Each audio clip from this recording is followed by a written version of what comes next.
मित्रांनो, जय हिंद, जय महाराष्ट्र. महाराष्ट्रातल्या राज्यासाठी कोण्या कोण्या जमलेले माझे हिंदू बांधवांसाठी, हिंदू भगिनींसाठी जेवढा महाराष्ट्रातल्या राज्यांनी सरकारने ही निर्णय घेतला, एक महाराष्ट्र राज्य सरकारने एक निर्णय घेतला, ह्या निर्णयाला मी मान्य करतो. महाराष्ट्र राज्य सरकार शासनाने, एकनाथ शिंदे साहेबांनी ही चांगला निर्णय घेतला आहे महाराष्ट्र राज्यासाठी. एक मी सामान्य कार्यकर्ता चांगदेव भाऊ जाधव, माझ्याकडून चुकलं तर मला माफ करा.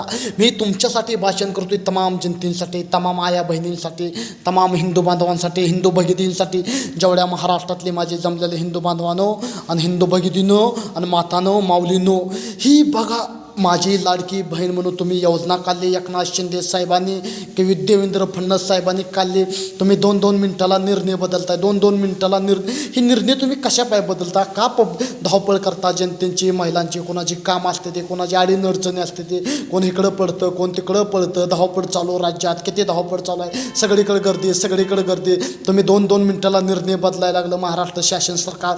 तुम्ही पण निर्णय घ्या. ठामपणाने लोकांची कामधंदे असते ते, मालक ओरडतो त्यांचा काम आलं, काय खुरपण आलं बाया, काय मजूर बाया असते ते, काय हे महिला असते ते महिला असते ते. ह्या महिलांनी धावपळ किती करायची.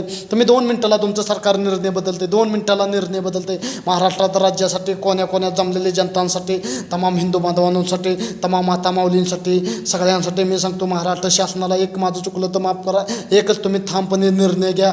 गोरगरिबांना 1,500 रुपये पेन्शन चालू करा, 1,500 रुपये पेन्शन चालू करा. महिन्याला भेटू द्या, पण त्यांना पण ही तुम्ही चांगली योजना चालू केली. महाराष्ट्र राज्य सरकारला, शासनाला मी सांगतो, तुम्ही पण चांगले निर्णय चालू केले. गोरगरिबांसाठी तुम्ही पण ही योजना चालू केली, त्यांना पण पैसे मिळावं, ही योजनेचा सगळ्यांनी लाभ घ्यावा. ही पण माझी पण अपेक्षा आहे की एक सामान्य चांगदेव जाधव तुमचा एक कार्यकर्ता सांगतो, जनतेचाच माणूस मी, खास चांगदेव भाऊ जाधव. तिथं अन्याय चालला, तिथं अन्यायाला आमचा वादा पडायचंच काम आहे. गोरगरिबांची आमची मदत करायचे काम आहे. माध्यमातमधून तुमच्यापासून व्हिडिओ पोचवायचंच माझं काम आहे. तुम्हाला मदत करायचीच काम आहे. एक सामान्यपणाने तुम्ही कार्य घ्या, सामान्यपणानं निर्णय घ्या. जनतांचा धावपळ करू नका. काय लोकांकडे पैसे नसते, काय लोक अडचणीमध्ये असते ते, काय लोक मजबुरीमध्ये असते ते. सामान्यानं तुम्ही कार्य घ्या, सामान्यानं निर्णय घ्या. तुमचं 2-2 मिनिटाला सरकार निर्णय बदलून देऊ नका. महाराष्ट्रातल्या शासनालाही सांगतो, आणि काय चुकलं तर हिंदू बांधवांनो, हिंदू भगिनींनो माफ करा. आणि तरुणांना पण हे सांगतो, ही सगळ्यांच्यात आपला व्हिडिओ पोचायला पाहिजे. गोरगरिबांसाठी, सगळ्या हिंदू बांधवांसाठी हे भाषण करतोय. म्हणजे आम्ही कुणासाठी? जनतेसाठी. एक तरुणांचं मार्गदर्शन करतोय आम्ही, संवाद साधतोय. तरुणांचं रक्त सळसळ व्हायला पाहिजे.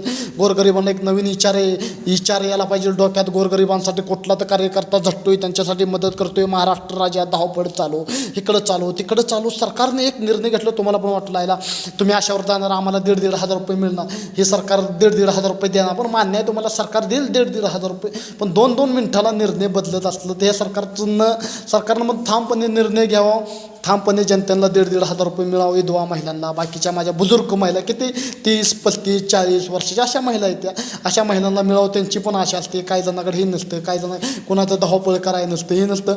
तुम्ही एक ठामपणे निर्णय घ्या. महाराष्ट्र राज्य सरकारला हीच माझं निवेदन आहे. ही सगळी जी भाषण ऐकते ती सगळी माझी हिंदू बांधव, हिंदू भगिनींनो, राज्यात सगळ्या कोण्याकोण्यातले सांगतो, जय हिंद, जय महाराष्ट्र. काय चुकलं तर मला माफ करा. सगळ्या महाराष्ट्रातल्या राज्यासाठी, कोण्यासाठी आणि हिंदुत्वासाठी, तरुण पिढीसाठी, सगळ्या महाराष्ट्रातल्या जनतेपर्यंत. आणि आपण एक सामान्य कार्यकर्ता चांगदेव भाऊ तुमच्यासाठी मेहनत करत राहणार, तुमच्यासाठी लढत राहणार. कशाला घाबरणार नाही, कोणाच्या दबावामध्ये येणार नाही, कोणाला घाबरणार नाही. जनतेसाठी माती झाली तर चालत, घाबरणारा वाघामध्ये उभा राहणार एकटे चांगदेव भाऊ जाधव. जय हिंद, जय महाराष्ट्र.